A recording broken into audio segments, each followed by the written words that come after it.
So next is passage 3. Pharmaceutical patents grant protection to the patentee for the duration of the patent term. Patent term होता है around 20 years का, तो उसमें pharmaceutical patents में protection दी जाती है to the patentee. The patentee enjoy the liberty to determine the prices of the medicine, which is time limited to the period of monopoly.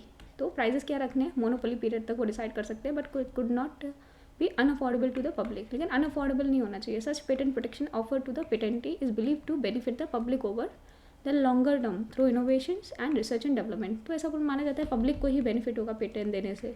Research and development में लोग focus करेंगे, although it come at cost in the nature of higher prices for the patent medicine. Patent medicine का higher price होता है, तो cost भी आती है लोगों को.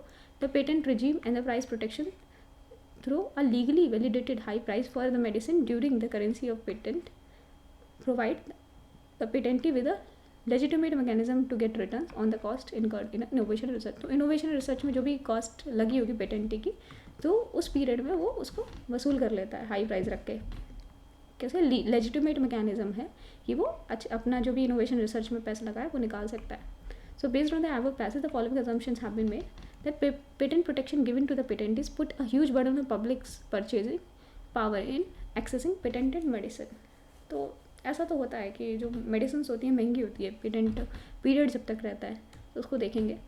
सेकेंड है dependence on other countries for pharmaceutical product is a huge burden on for developing and poor countries. Dependence on other countries, इसकी कोई बात नहीं की पूरे पैराग्राफ में, सेकेंड गलत हो जाएगा.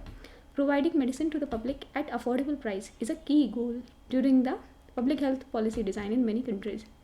Public at affordable price is a key goal. Affordable price पे medicine provide करना is a key goal during the public health policy design in many countries.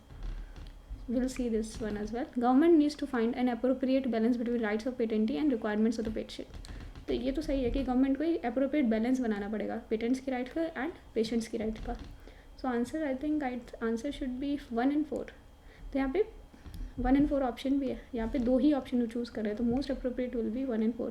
तो 1 में क्या है, patent protection given to the patentees puts a huge burden on public purchasing power in accessing.